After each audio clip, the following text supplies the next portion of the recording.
নমস্কার, আমি করবী চলে এসেছি একটা নতুন ব্লগের সাথে অনুদের মেয়েবেলা চ্যানেলে। এটা আমার ত্রিপুরার কসবা কালী মন্দিরের ব্লগ। আমরা একের পর এক মন্দির প্রাঙ্গণ ঘুরে অবশেষে বাংলাদেশের বর্ডার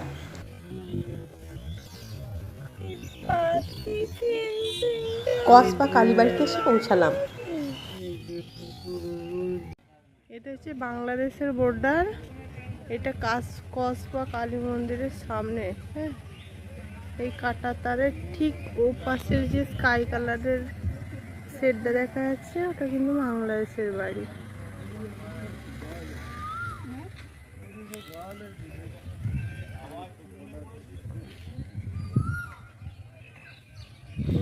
আমার ব্যস্ত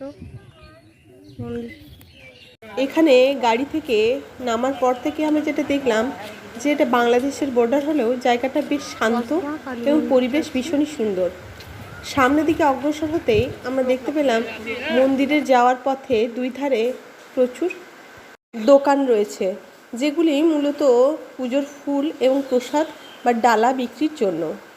কিন্তু আমরা এমন একটা সময় এখানে এসে পৌঁছালাম যে টাইমে মন্দির গেট বন্ধ ছিল এবং এসে শুনলাম এখানে 2:30টার পরে মন্দিরের গেট খোলা হবে এবং তারপরেই পুজো দেওয়ার ব্যবস্থা রয়েছে।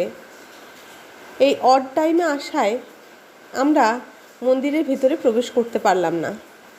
যাই হোক, আমাদের আবার ব্যাক করতে হবে নির্দিষ্ট সময়ে, তাই বেশি টাইম আমরা এখানে অতিবাহিত করতে পারিনি। কিন্তু দেখুন মন্দিরের সাইডের অংশটা কি সুন্দর, পাথরের গায়ে নানা মূর্তি সুন্দরভাবে পরিলক্ষিত রয়েছে। এটা হলো কসবা মন্দিরের মেন মন্দির।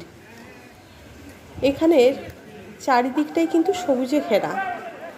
আর বিশেষত এখানে যে একটা বিশেষ জিনিস লক্ষ্য করলাম সেটা হলো পান্ডা বা পুরোহিতের কিন্তু সেরকম এখানে উপদ্রব নেই।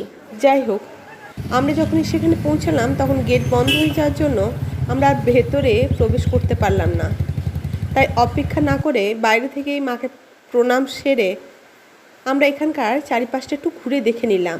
আর তার মাঝখানে বেশ কয়েকটা ফটো সেশনও করে নিলাম সকলে মিলে।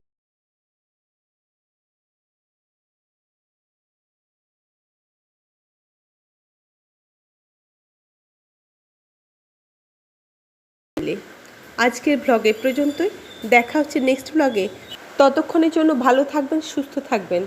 আর আমাদের চ্যানেলের ব্লগ যদি আপনাদের ভালো লেগে থাকে তাহলে লাইক, সাবস্ক্রাইব এবং কমেন্টের মধ্য দিয়ে আমাদের চ্যানেলটির পাশে থাকার বিশেষ অনুরোধ রইল।